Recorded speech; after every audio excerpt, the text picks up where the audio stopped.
आज हमारा नायक सीरीज का प्रैक्टिस सेट नंबर 10 शुरू करते बिना टाइम वेस्ट किए। क्वेश्चन नंबर 1 होगा हमारा कि थेयम किस राज्य की धार्मिक कला शैली है। आंसर होगा हमारा केरल। केरल की अन्य कला शैली भी हैं, जैसे कि आप देख सकते हैं कृष्णाटम, चविट्टू नाटकामी और ताला मड्डाले। ठीक है, और बिल्लू पाठ, ये जो हमारी है दोनों केरल और तमिलनाडु की होने वाली है। ठीक है, गुजरात की कुछ आपकी शैली है, जैसे कि आप देख सकते हैं गुजरात की कुछ धार्मिक कला शैली है, ये आपकी गरोड़ा और रासलीला। ठीक है, आंध्र प्रदेश की है बुर्रा कथा और ओग्गू कथा। उत्तराखंड की है आपकी रामायण। ठीक है, क्वेश्चन नंबर 2 होगा हमारा कि बथुकम्मा किस राज्य में ये उत्सव मनाया जाता है। आंसर है हमारा तेलंगाना। ठीक है, अब अन्य नृत्य हैं हमारे तेलंगाना के। अन्य उत्सव हमारे कौन कौन से हैं? बोनालू, अलाई मलाई, मेघ जतारा और नागोबा जतारा। ये जतारा वतारा ना सब यहाँ पे तेलंगाना में ही है। ठीक है, और कुन्नो पोथुला पांडुंगा। ठीक है, क्वेश्चन नंबर अब तमिलनाडु को देख लेते हैं। तमिलनाडु के कौन कौन से उत्सव है भाई हमारे? चित्राथी थाईपुसम। ठीक है, और केरल के हमारे त्रिशूर पूरम और निशांगधी। ठीक है, उड़ीसा के हमारा राज पर्व और बलि यात्रा। ठीक है, क्वेश्चन नंबर 3 होगा हमारा कि speaking truth of power my alternative view, ये इसकी जो पुस्तक के लेखक कौन है? आंसर है हमारा पी चिदम्बरम। ठीक है, कुछ हमारी इंपॉर्टेंट पुस्तकें हैं और उनके कुछ लेखक हैं, जैसे कि आप देख सकते हैं यहाँ पर कि टू सेंट्स अरुण सोरा की, इंडिया अडमेड यह है जसवंत सिन्हा की, थॉट्स एंड रिफ्लेक्शंस ये आपकी प्रणब मुखर्जी की, सिटीजन्स एंड सोसाइटी यह है आपकी हामिद अंसारी की, और माई टाइम माई लाइफ ये आपकी शीला दीक्षित की। ठीक है, प्रणब मुखर्जी कौन सी पुस्तक है भाई? ये आपकी थॉट्स एंड रिफ्लेक्शंस। ठीक है, मैंने आपको बताई अभी थोड़ी देर पहले। चेंजिंग इंडिया है मनमोहन सिंह जी की, और हेड एंड टेल्स है आपकी मेनका गांधी की, आई विटनेस है कपिल सिब्बल की। ठीक है, क्योंकि ये वकील है। क्वेश्चन नंबर 4 होगा हमारा कि भारत की जनगणना 2011 के अनुसार किस केंद्र शासित प्रदेश की जनसंख्या घनत्व सबसे कम है? आंसर हमारा अंडमान निकोबार द्वीप समूह। ठीक है, सबसे ज़्यादा जो है जनसंख्या घनत्व यूनियन टेरिटरी की दिल्ली की है। ठीक है ना, आप देख सकते हैं। और भारत जो राज्य है हमारे यूनियन टेरिटरी जो हमारे राज्य हैं उनमें सबसे ज़्यादा जो जनसंख्या घनत्व है वो बिहार की है, और सबसे कम है अरुणाचल प्रदेश की। ठीक है, क्वेश्चन नंबर 5 होगा हमारा कि लवलीना बोरगोहेन का संबंध किस खेल से? आंसर होगा हमारा मुक्केबाजी से। ठीक है, जो लव करते हैं उनको एक दिन मुक्का लगता है। ठीक है, मुक्का ऐसा लग सकते हैं। अच्छा, लवलीना बोरगोहेन के बारे में बात करते हैं। इन्होंने 2023 में वर्ल्ड चैंपियनशिप में जो है ना गोल्ड जीता। ठीक है ना, खेल रत्न अवार्ड इनको 2021 में मिला। एशियन गेम्स में ध्वज वाहक रही। अब बात करते हैं ओलंपिक गेम्स में हमारे जो भारत के जो बॉक्सर्स हैं उनका क्या, ठीक है ना, क्या योगदान है। तो विजेंदर सिंह को 2008 में ब्रॉन्ज मिला, मैरी कॉम को 2012 में ब्रॉन्ज मिला, और लवलीना को भी 2020 में ब्रॉन्ज मिला। ठीक है, क्वेश्चन नंबर 6 होगा कि किस नृत्य शैली में जटिलतम मेकअप, ठीक है ना, मेकअप कोड, पोशाक, फेस मास्क और सिर के परिधान की फेस चमकीले रंगे हुए चेहरे शामिल होते हैं? आंसर होगा हमारा कथकली। ठीक है ना, इसमें चेहरा ना मतलब अलग ही प्रकार का होता है, बहुत सारे कलर मिक्स होते हैं, है ना, आपने देखा भी होगा, कभी डालना इसको, है ना, यूट्यूब पर देखना डाल के। तो कथकली में श्रृंगार 5 प्रकार के होते हैं: पांचा, काठी, थड़ी, कारी और मीनू ककू। ठीक है, और नायक जिसको नर्तक जो इस नर्तक को करता है, जो इस नृत्य को करता है उसको कहते हैं पाचा, और खलनायक को कहते हैं कथी। ठीक है, कुल मुद्रा इसके अंदर 24 होती है, और जहाँ पर ये नृत्य होता है उस स्थान का नाम होता है कुट्टम पालम। क्या कहा मैंने आपको? कुट्टम पालम। ठीक है ना, कथक जो यूपी का नृत्य है, उत्तर प्रदेश का नृत्य है, शास्त्रीय नृत्य। कथक को नटवरी भी कहते हैं। ठीक है ना, ओडिसी जो कि उड़ीसा का है इसको ओरिली भी कहते हैं।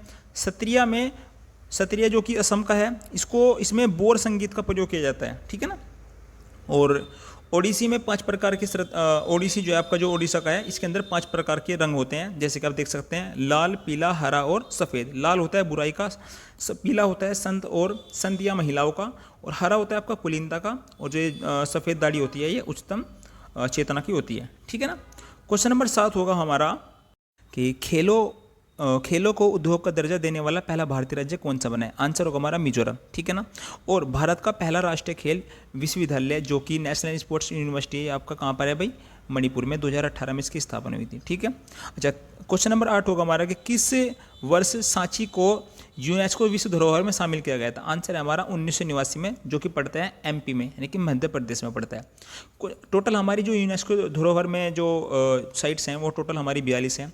अच्छा, एमपी की साइट्स की बात कर लेते हैं। एमपी की 2 साइट्स हैं, जैसे कि खजुराहो, जो जिसको यूनेस्को धरोहर में शामिल किया गया था 1986 में, और भीमबेटका को शामिल किया गया था 2003 में।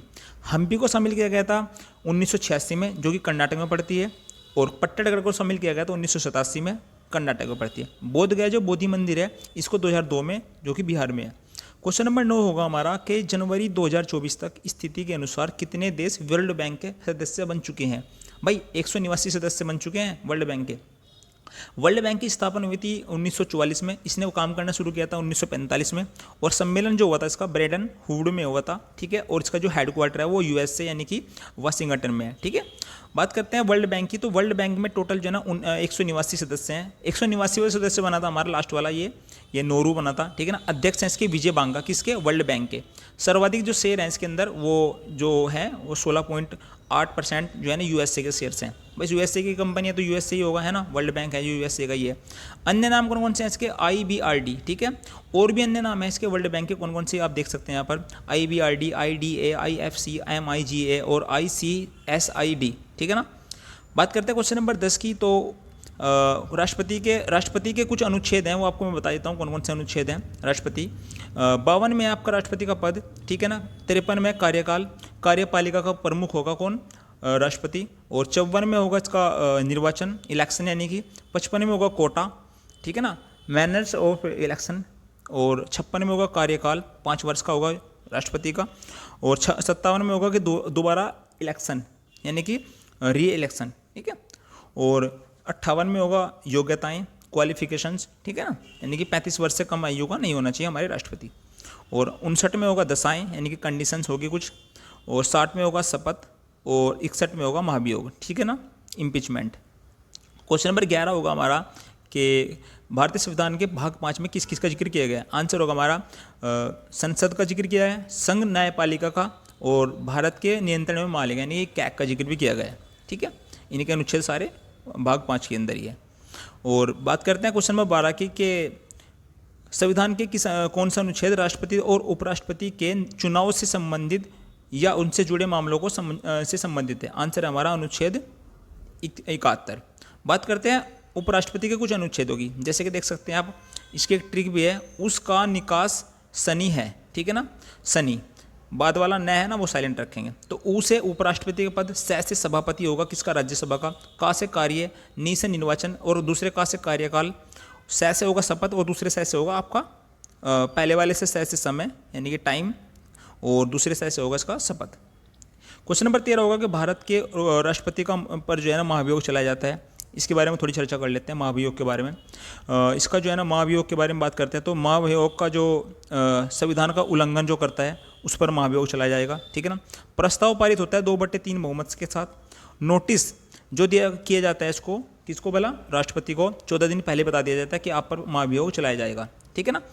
हस्ताक्षर जो होते हैं आपके, जो जितने भी मेंबर उपस्थित होते हैं लोकसभा और राज्यसभा में, उसके 1/4 का हस्ताक्षर होना बहुत जरूरी है, ठीक है। एक बार ये चलाया गया था सुप्रीम कोर्ट के मुख्य न्यायाधीश पर लगा था ये क्या? महाभियोग, जिनका नाम था वी रामास्वामी पर, ठीक है ना। लेकिन ये विफल हो गया था लोकसभा में जाने के बाद, ठीक है। क्वेश्चन नंबर 14 होगा कि भारत के राष्ट्रपति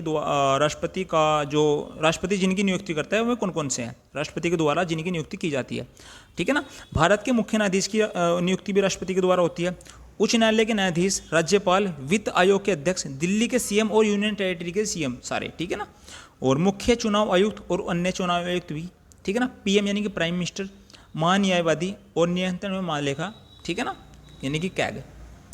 तो क्वेश्चन नंबर 15 होगा हमारा कि राष्ट्रपति का चुनाव किस प्रकार होता है? आपको बता दें मैं भाई, पहले तो ये बता दूँ मैं आपको कि चुनाव होगा अप्रत्यक्ष तौर पर, ठीक है ना। और इसका जो मैटर होगा वो क्या होगा? एकल संक्रमणीय मत, ठीक है ना। और लोकसभा तथा राज्यसभा के सदस्य सभी भाग लेंगे यहाँ पर, ठीक है। उसके साथ साथ ही क्या लेंगे भाग? विधानसभा के सदस्य, ठीक है ना। विधानसभा दिल्ली, पुदुचेरी और जम्मू कश्मीर के सदस्य भी यहाँ पर भाग लेंगे राष्ट्रपति के चुनाव में, ठीक है ना। जो आपके मनोनीत सदस्य होते हैं राज्यसभा और लोकसभा के अंदर, वो भाग नहीं लेंगे राष्ट्रपति के चुनाव में। प्रस्तावक जो होता है आपका वो 50 मेंबर होते हैं, और अनुमोदक के लिए भी 50 मेंबर्स होते थे, ठीक है, ये चुनाव लड़ने के लिए, ठीक है ना। अच्छा, बात करते हैं, ये इंपॉर्टेंट फैक्ट्स आपको मैं बता दूं थोड़ा सा, कि जब चुनाव करते हैं तो बैलेट पेपर के द्वारा होते हैं चुनाव, ठीक है। और लोकसभा तथा राज्यसभा की बात करते हैं, जब वो सदस्य जो लोकसभा और राज्यसभा के अंदर होते हैं, जब वो वोट डालने के लिए जाते हैं, जब वो बैलेट पेपर करते हैं, देते हैं, तो उनका बैलेट पेपर जो है वो, उनका जो कलर होता है वो ग्रीन होता है। विधानसभा के जो सदस्य हैं उनका बैलेट पेपर पिंक होता है, यानी कि गुलाबी होता है, ठीक है। क्वेश्चन नंबर 16 होगा हमारा कि किसकी तुलना मैकियावेली के प्रिंस से की जा सकती है। आंसर हमारा कौटिल्य से, जिन्होंने पुस्तक लिखी थी अर्थशास्त्र। अर्थशास्त्र के अंदर जो सब्जेक्ट आपका राजनीतिक पर आधारित है, ये अर्थशास्त्र यानी कि इकोनॉमिक पर आधारित नहीं है। और कौटिल्य के दूसरे नाम कौन से है भाई? विष्णुगुप्त और चाणक्य। चाणक्य के शिष्य का नाम था चंद्रगुप्त मौर्य, ठीक है ना। क्वेश्चन नंबर 17 होगा हमारा, कि किसने सहिष्णुता, उदारता और करुणा की त्रिविधि आधार पर राजधर्म की स्थापना की। आंसर होगा हमारा सम्राट अशोक ने, ठीक है ना। इनका जन्म हुआ था 304 BC में, मौर्य काल से संबंधित है। पहले जो संस्थापक इनके चंद्रगुप्त मौर्य, फिर बिंदुसार, और उनके जो पुत्र थे वो कौन थे? अशोक, ठीक है ना। अशोक के पिता का नाम बिंदुसार और माता का नाम था शुभदांगी। अशोक का जो शासनकाल है वो 269 से लेकर 232 BC तक रहा, ठीक है ना। बात करते हैं क्वेश्चन नंबर 18 की, तो यहाँ पर देख सकते हैं आप कि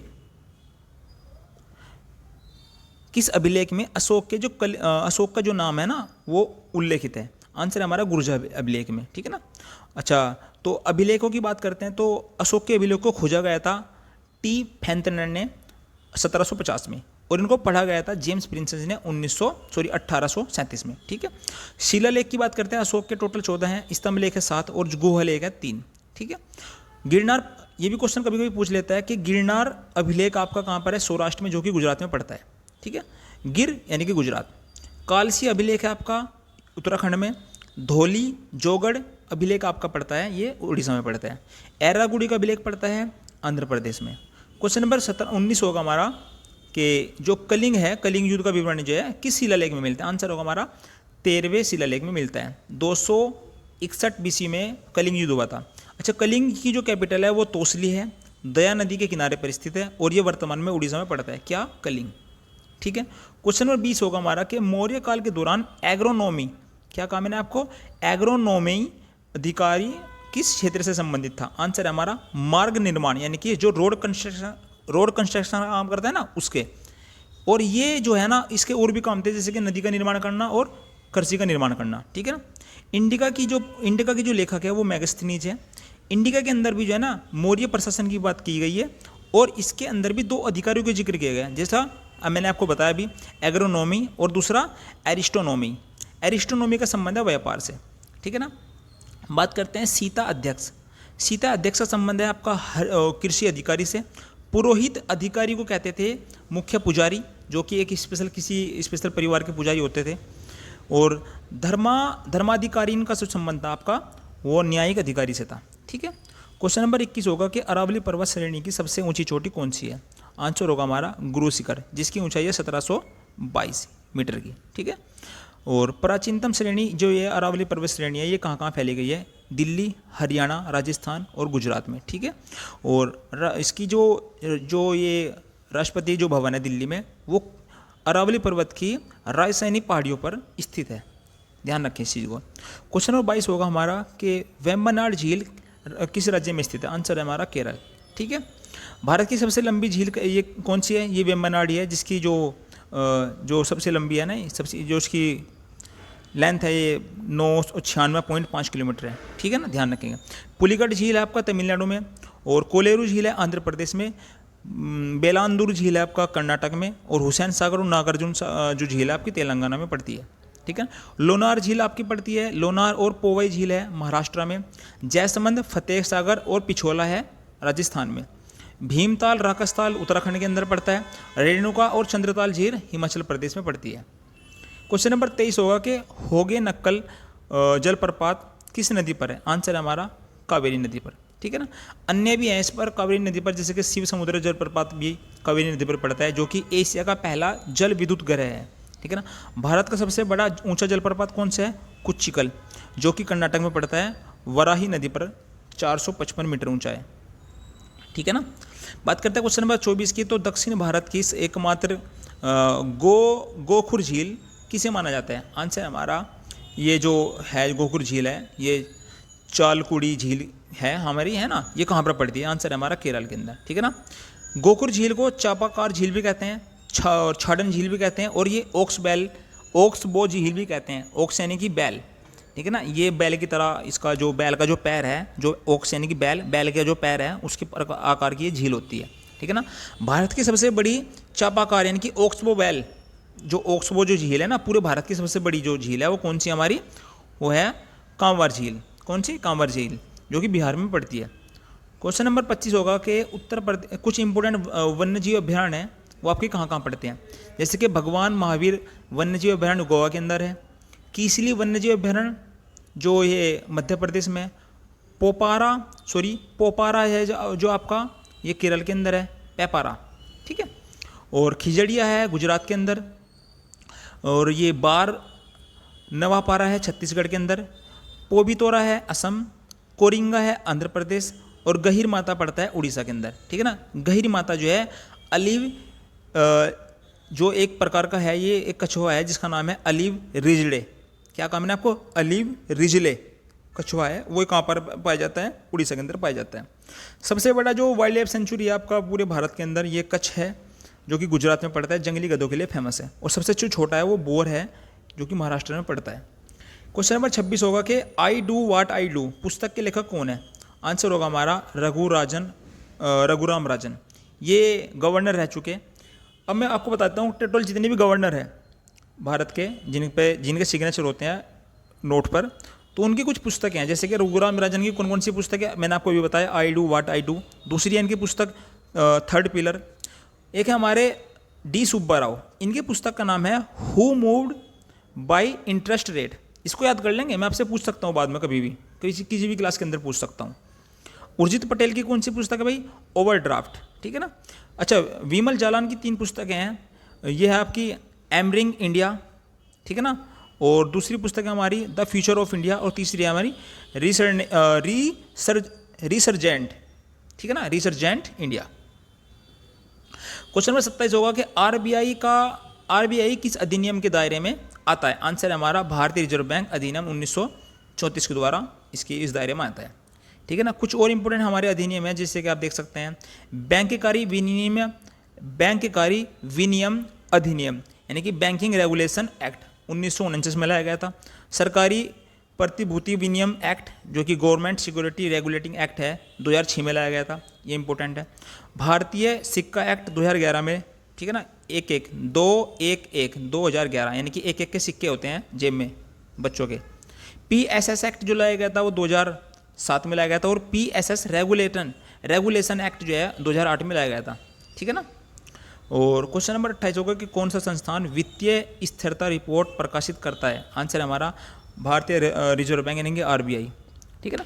बाइनएनुअल ये जो है ना, ये वित्तीय स्थिरता जो रिपोर्ट है ये बाइएनुअल जो यानी कि द्विवार्षिक ये प्रकाशित करता है रिपोर्ट को, ठीक है ना, 2 वर्षों की। और ये जो है ना जून 2023 में 27वीं रिपोर्ट पास हुई थी हमारी, ठीक है। क्वेश्चन नंबर 29 होगा कि जनवरी 2024 तक सिडबी, क्या काम है आपको? SIDBI सिडबी है कि इसकी फुल फॉर्म है हिंदी में भारतीय लघु उद्योग विकास बैंक। इसका मुख्यालय कहाँ पर है? आंसर है हमारा लखनऊ के अंदर, ठीक है। इसकी स्थापना हुई थी 2 अप्रैल 1990 में, लेकिन ये एक्ट पारित हुआ था 1988 के अंदर। वर्तमान में जो इसके अध्यक्ष हैं आपके S शिव सुब्रमण्यम रमन। कौन से? S शिव सुब्रमण्यम रमन है। सेबी की स्थापना की बात करें तो सेबी की स्थापना हुई थी 12 अप्रैल 1988 में। हेडक्वार्टर है इसका मुंबई। इसकी फुल फॉर्म आप देख लेना इसको पोस्ट करके वीडियो को, है ना। नाबार्ड की स्थापना हुई थी 12 जुलाई 1982 में। इसका हेडक्वार्टर है आपका मुंबई के अंदर, ठीक है ना। National bank for agriculture and rural development. Exim की फुल फॉर्म क्या है आपकी? Export import of India. इसकी स्थापना हुई थी 1 जनवरी 1982 में। हेडक्वार्टर है मुंबई के अंदर। और क्वेश्चन नंबर 30 होगा हमारा कि निर्वात में प्रकाश की चाल कितनी होती है? आंसर है हमारा ये है आपका आप इसको जो है ना देख लीजिए 299792.458 किलोमीटर प्रति सेकंड है, ठीक है ना। ध्यान रखेंगे इस चीज़ को। इसको आप मीटर प्रति सेकंड में देख सकते हैं, 3 × 10⁸ बात करते हैं इसकी क्वेश्चन नंबर 31 के, रोमर पैमाने के दौरान क्या मापा जाता है? आंसर हमारा तापमान, ठीक है ना।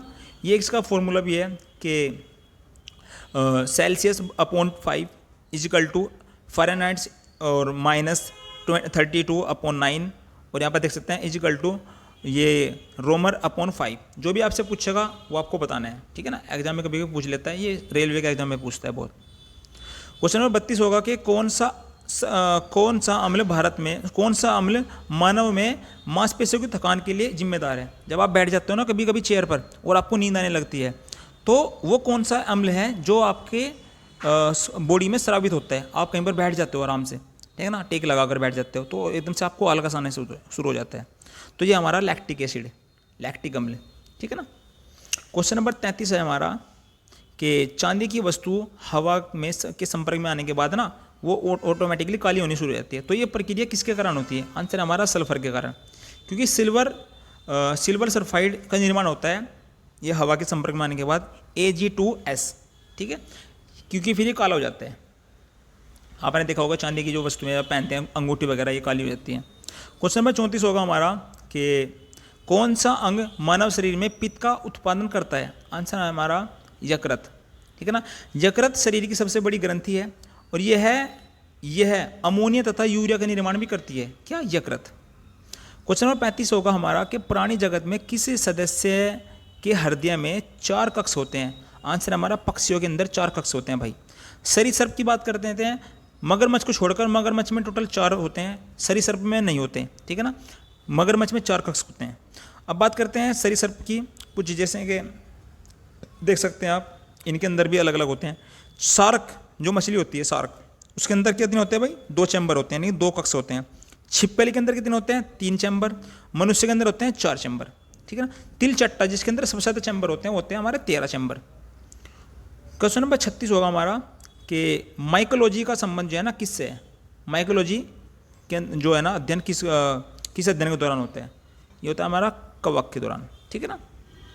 कवक में माइकोलॉजी में जो है ना, माइकोलॉजी के अध्ययन में कवक, ठीक है। बात करते हैं प्रोटोजोआ की, तो प्रोटोजोआ में बात करते हैं इसकी, तो प्रोटोजोआ का अध्ययन किससे में होता है? माइक्रोबायोलॉजी में, ठीक है। और इसको ना उल्टा पढ़ेंगे हम, उल्टा पढ़ने से आपको जल्दी से याद हो जाएगा। पैलेंटोलॉजी का जो संबंध है आपका जीवाश्म से है। सोरोलॉजी का संबंध छिपकली से है, ठीक है ना। जब आप छिपकली चलती है ना तो वो बिल्कुल शोर नहीं करती, नहीं सोरोलॉजी। फाइकोलॉजी का संबंध शैवाल से है। पोमोलॉजी का संबंध फल से है। और एंथोलॉजी ये आपका फूल से है। एंटोमोलॉजी कीट से, इसमें एंट का ऑप्शन आ रहा है, यानी कि एंट मैंने चीटी। और डेंड्रोलॉजी का संबंध है वृक्ष एवं झाड़ियों से, यहाँ पर डंडे वंडे आ रहे हैं। हर्पिटोलॉजी का संबंध है आपका यहाँ पर ये हर्पिटोलॉजी है, इसका संबंध है आपका ये सरीसृप से। क्वेश्चन नंबर 37 होगा कि किस राज्य में पांडवुला गुट्टा को विशेष भू विरासत घोषित किया गया है? ये जो पांडवुला गुट्टा है ना, ये एक रॉक है, एक चट्टान है, ये आपकी तेलंगाना के अंदर। ऑपरेशन इस्माइल एक्स भी चलाया गया है, कहाँ पर? तेलंगाना के अंदर। बहुत भाई इस बार पूछेगा पक्का रेलवे के अंदर, क्योंकि ये बहुत पूछता है इस तरह के क्वेश्चन, सीजीएल में पूछ सकता है, ठीक है ना। इसके अंदर क्या हुआ था? ऑपरेशन एक्स के दौरान क्या हुआ था कि 3479 लोग जो है ना, लोगों को जो है ना बाल मजदूर मुक्त किया गया था, यानी कि इनको मजदूरी कराई जा रही थी ज़बरदस्ती। क्वेश्चन नंबर 38 होगा हमारा, किस राज्य की पुलिस ने डिजिटल प्लेटफॉर्म त्रिनेत्र 2.0 लॉन्च किया गया है? आंसर हमारा यूपी, ठीक है। यूपी के बच्चे जरूर देखें इस चीज़ को, तो यूपी के एग्जाम में आ सकता है। इसके दौरान क्या होगा? डिजिटल प्लेटफॉर्म त्रिनेत्र के द्वारा क्या होगा कि इसमें सीसीटीवी कैमरे के दौरान जो है ना अपराधियों पर नज़र रखी जाएगी, ठीक है। और देश में पहला सेमी कंडक्टर जो नीति लाने वाला है वो भी आपका यूपी है, ठीक है, सेमी कंडक्टर। आदि योगी शिव की 24 फीट की मूर्ति कहाँ पर स्थापित की गई है? आने वाले समय में, इन फ्यूचर, ये नोएडा में होगी, है ना। और यूपी पुलिस का जो नारा है वो कौन सा नारा है? सुरक्षा आपकी और संकल्प हमारा, ठीक है। महात्मा बुद्ध कृषि एवं प्रौद्योगिकी विश्वविद्यालय आपका कहाँ पर है? कुशीनगर, यूपी में पड़ता है। क्वेश्चन नंबर 39 होगा कि हाल ही में कौन सा देश विश्व दूरसंचार मानकीकरण असेंबली 2024 की मेजबानी करेगा? आंसर है हमारा भारत। ठीक है, दूरसंचार वही है जैसे कि मोबाइल आप इस्तेमाल करते हो, तो मोबाइल यूज करने में भारत का स्थान दूसरा है। पहले नंबर पर कौन है भाई? ये है इंडिया। ये मत सोचे कि आप फ़ोन चलाते हो का मतलब आप ही नंबर 1 हो। चाइना हमारे से आगे पहुंच रहा है फ़ोन चलाने में। ठीक है, तो हाल ही में किसे सरस्वती, क्वेश्चन नंबर 40 होगा कि हाल ही में किसे सरस्वती सम्मान 2023 मिला है? आंसर हमारा प्रभा वर्मा को। ठीक है, 2022 में किसको मिला था? शिव शंकरी को मिला था। ठीक है, और पहला सरस्वती जो सम्मान मिला था हरिवंश राय बच्चन को मिला था, जो कि पिता हैं किसके? अमिताभ बच्चन के, जिनकी ये कविता है बहुत फेमस कि लहरों से डरकर नौका पार नहीं होती, कोशिश करने वालों की कभी हार नहीं होती। सरस्वती सम्मान की जो शुरुआत हुई थी 1991 में हुई थी। धनराशि के अंदर 15 लाख दी जाती है। Thank you for watching. आपको वीडियो कैसी लगी आप बताएं, हमें कमेंट बॉक्स में जरूर बताएं। तो मिलते हैं नेक्स्ट वीडियो में जल्दी।